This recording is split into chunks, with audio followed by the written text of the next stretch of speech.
Faut-il se lancer sur Instagram en 2020 en tant qu'influenceur? Est-ce que ce business model n'est pas littéralement en train de se casser la figure? Il y a des signes révélateurs, c'est certain. Alors, est-ce que ces signes, il faut les prendre en compte ou est-ce qu'il faut les ignorer? La réponse dans cette vidéo. Première chose, si tu ne me connais pas, je me présente rapidement, moi c'est Benoît et ma mission c'est d'aider les créateurs de contenu à faire briller leur talent grâce à la puissance des réseaux sociaux.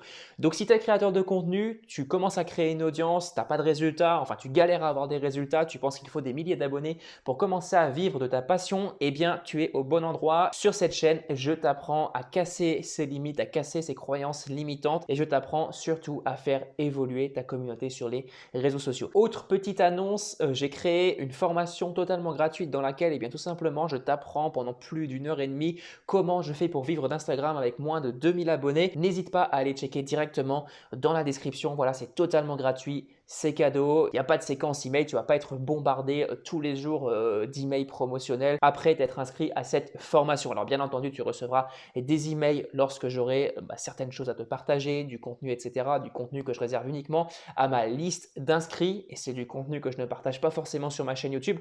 Donc autant faire d'une pierre deux coups, n'hésite pas à aller tout simplement directement dans la description pour checker tout ça. Voilà, on rentre dans le vif du sujet, je vais te répondre à la question est-ce qu'aujourd'hui l'influencing tel qu'on le connaissait avant est mort? Je me suis appuyé sur plusieurs articles, je te mettrai les sources directement également dans la description et je vais te lire un paragraphe que j'ai tiré donc d'un article du site influence.com. C'est un article qui vraiment fait le point sur la situation et un article qui est hyper révélateur quant à la tendance du marché. Et ça, c'est hyper important que tu prennes en compte aujourd'hui la tendance du marché parce que si aujourd'hui tu fais comme tout le monde faisait en 2015, en 2016, eh bien malheureusement, tu n'auras pas de résultats. Pourquoi? Parce que les tendances au bout d'un moment, eh bien elles s'inversent, elles changent et du coup, si toi tu n'es pas aligné avec ces tendances, eh bien tout simplement, tu as zéro résultat, nada que dalle. Voilà. Donc cet article, qu'est-ce qu'il nous dit? Je vais te lire en fait, c'est très simple. Jusqu'ici, les internautes avaient une confiance aveugle envers les influenceurs. Donc ça, je pense que tu l'as remarqué. Voilà, très souvent, lorsque des gens tombaient sur les posts d'influenceurs, ils faisaient confiance. Pourquoi? Parce qu'ils étaient fans de ces influenceurs, c'était des vrais fans, c'était des abonnés fidèles. Mais depuis quelques mois, la tendance s'inverse. Les communautés sont de plus en plus réticentes à l'égard des publications des influenceurs. Alors comment on peut mesurer ça? Eh bien tout simplement, le site nous le dit clairement. On l'a vu par la baisse de l'interaction, la baisse du reach, etc.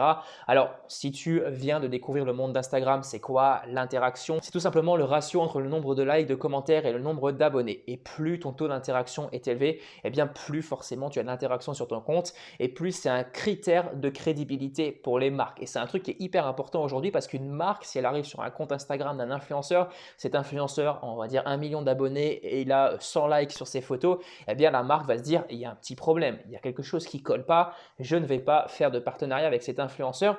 Et si Instagram baisse l'interaction, eh bien logiquement, le domaine de l'influencing a peut-être de mauvais jours devant lui. Alors je continue l'article, la baisse de l'interaction. Donc ce phénomène s'explique notamment par le sentiment de trahison ressenti par des followers exposés à un manque de transparence. Des publications douteuses, très souvent des publications douteuses. Là, il y a un mot qui a été cité. Voilà, je sais que je vais déplaire à plusieurs personnes, mais c'est pas grave. Je retransmets simplement ce qui vient de l'article et je vais donner mon point de vue par rapport à ça.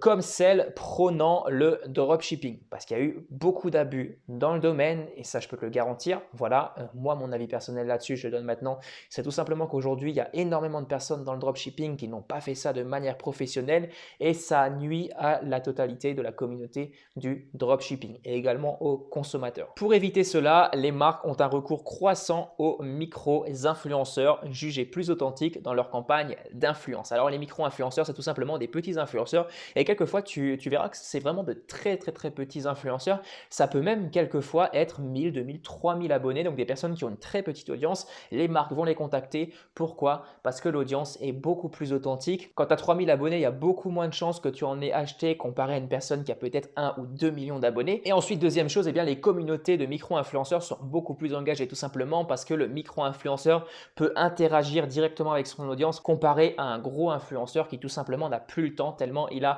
d'audience. Et il y a un autre truc qui est arrivé récemment, je pense que tu l'as vu, à moins que tu habites dans une grotte, c'est tout simplement qu'Instagram a décidé de supprimer les likes. Et ça, c'est un gros problème, alors pas pour les petits créateurs qui souhaitent vivre de leur passion, par exemple en vendant leurs compétences, en vendant leur savoir-faire comme je l'apprends sur cette chaîne YouTube, mais pour les influenceurs, ça pose un réel problème. Pourquoi? Tout simplement parce que les influenceurs ne seront plus forcément à même de prouver aux marques leur pertinence par rapport, par exemple, à un partenariat. En gros, une marque ne pourra plus voir est-ce que cette personne a beaucoup d'interactions, etc. Alors bien sûr, pour contrer cet argument, probablement des outils sortiront où tu pourras analyser directement les statistiques de certains comptes, mais c'est pas certain. Pourquoi? Tout simplement parce que si Instagram aujourd'hui décide de supprimer les likes, c'est peut-être un seul pas vers une suppression définitive où plus personne ne pourra voir les likes. En tout cas, c'est comme ça que je vois les choses, c'est mon avis personnel.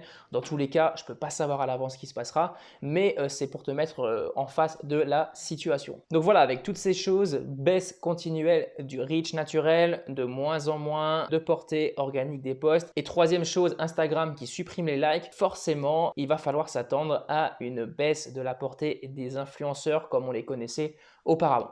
Alors maintenant, la question qui se pose, c'est est-ce qu'il faut, oui ou non, viser l'influencing? Est-ce qu'aujourd'hui, tu dois te lancer sur Instagram en tant qu'influenceur? Eh bien, la vérité, c'est que je ne sais pas. Voilà, alors je ne sais pas, c'est pas pour moi, mais je dis ça pour toi. Tout simplement parce que peut-être qu'aujourd'hui, tu as envie d'impacter un max de personnes, de devenir influenceur, mais peut-être que tu n'as pas, par exemple, les mêmes objectifs qu'une personne qui veut devenir influenceur pour tout simplement faire des partenariats avec des marques. Aujourd'hui, rien ne t'empêche de devenir influenceur, comme je l'ai déjà dit dans plusieurs vidéos. C'est un petit peu un rappel pour les personnes qui viennent de nous rejoindre.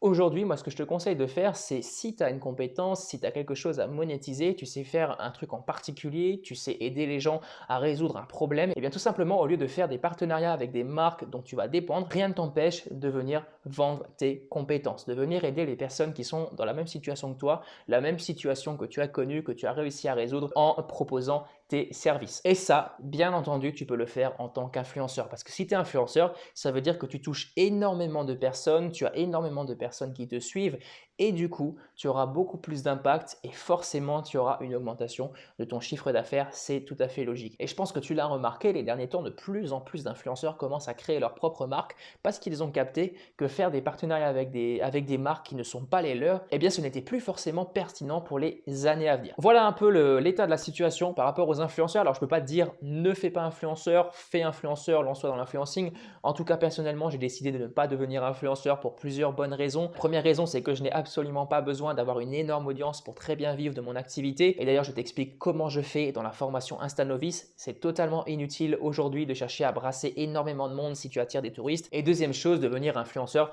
c'est pas un truc qui me drive, on va dire, au quotidien. Donc voilà pour cette vidéo, voilà pour les petits conseils que je voulais te partager, pour les petites mises à jour. En tout cas, j'espère que ça t'a un petit peu éclairé, j'espère que j'ai répondu à toutes tes questions. Et si tu en as d'autres, eh bien n'hésite pas à me les poser juste en bas dans les commentaires. Voilà, on se retrouve très bientôt pour une prochaine vidéo. N'hésite pas à t'abonner à la chaîne YouTube pour ne pas rater les prochaines, à me laisser un petit pouce bleu et n'hésite pas encore une fois à aller dans la description, télécharger directement ta formation gratuite, la formation InstaNovice, dans laquelle je te montre concrètement comment je fais pour vivre d'Instagram avec moins de 2000 abonnés. À tout de suite pour les plus motivés. Ciao!